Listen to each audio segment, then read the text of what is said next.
When it comes to celebrating Halloween, I tend to celebrate it twice in the year, once during the season and the other during April and May.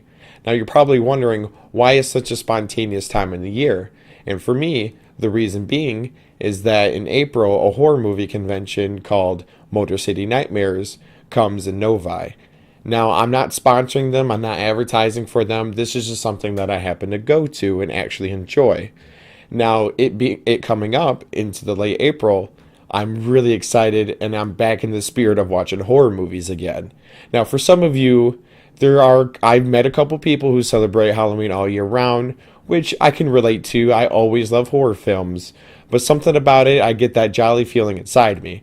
And with that jolly feeling, I want to talk about this hidden gem called The Dark Night of the Scarecrow.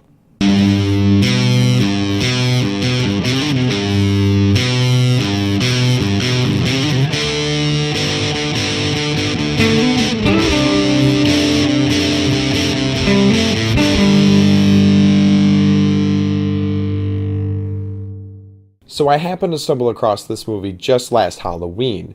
I had to do a couple house chores and clean a little bit around the house, and I also happened to be watching a crap ton of horror films just because I was in the spirit.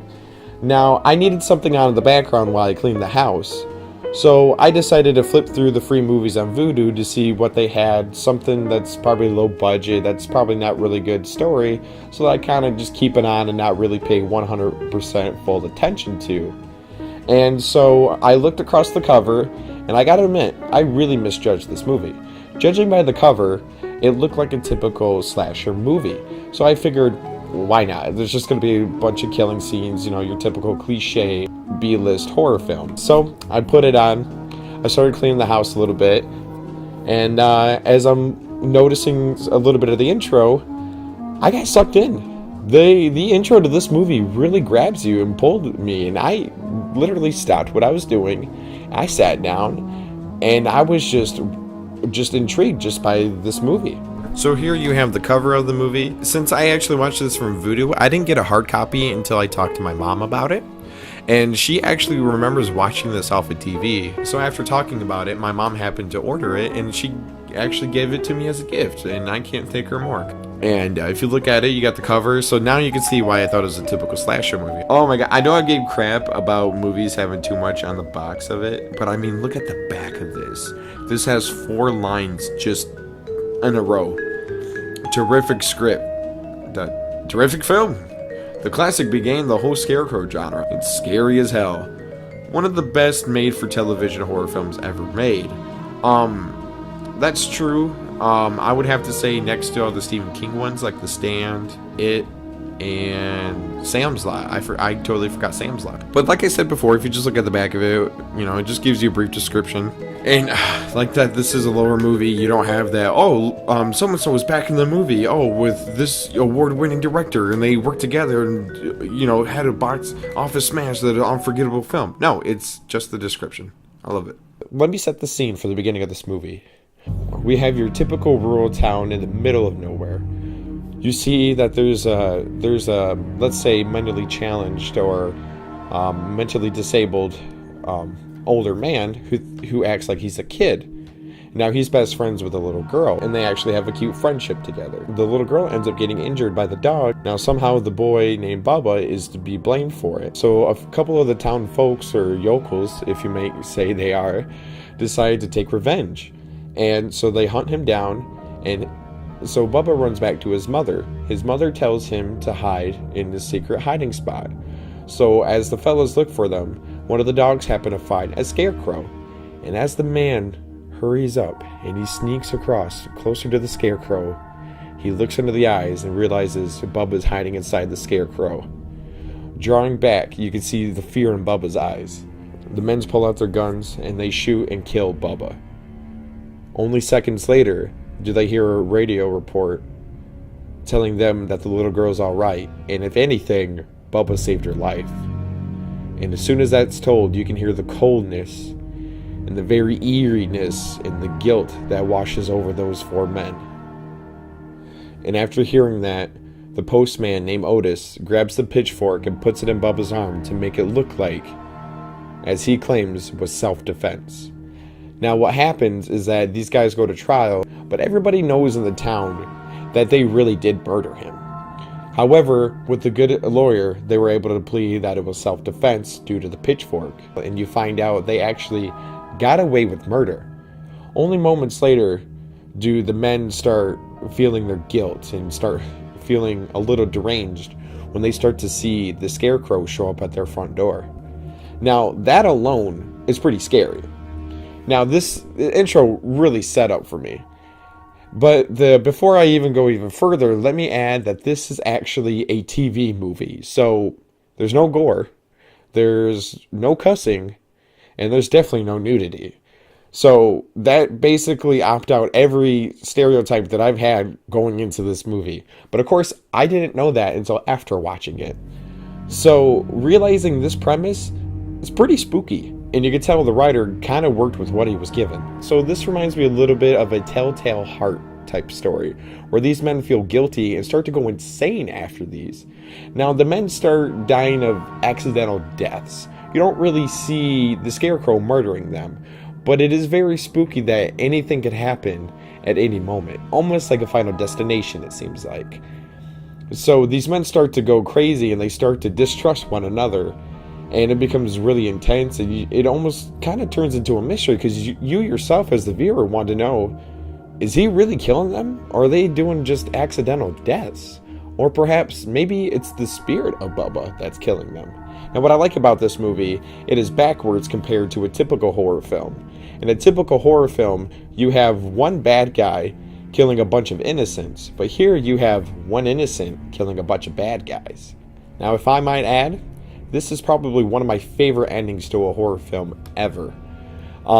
So if you want to hear the ending, probably stop the video now. I don't want to ruin it, but if you don't, you might not get the chance to ever watch this movie. So I might tell you why this movie is really good. So at the end of the movie, two men are left and they decide to dig up Bubba's grave to see if he really is doing it or some kind of zombification is doing this. So you don't really see it, but you can only paint the picture in your mind to the fact that the body is still in there, and those men are thinking it's the little girl that's doing it. So we're left with Otis in a pumpkin patch with a little girl, but then all of a sudden a tractor started, and then it starts chasing after him. Now what I think this is kind of weird, you actually see the handles of the tractor move, but you don't really see anything move it. So this is where I think it's actually the spirit of Bubba haunting them. It's almost like he's a ghostly figure, or maybe it's not even him. Perhaps maybe it's just the curse of it. It's almost like a voodooism. Now, as he's running, he's getting chased, and he's just running. And all of a sudden, he runs into a Scarecrow. But not only that, he's impaled by a pitchfork. The one thing that kept him from being guilty is the fact that it was used as self-defense. Now, how is the irony in that?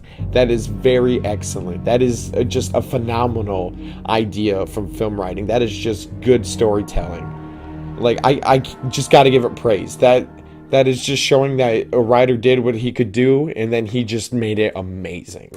I mean, I can't even think of a horror movie to not only execute the main bad guy, but to execute it in such a well-written way.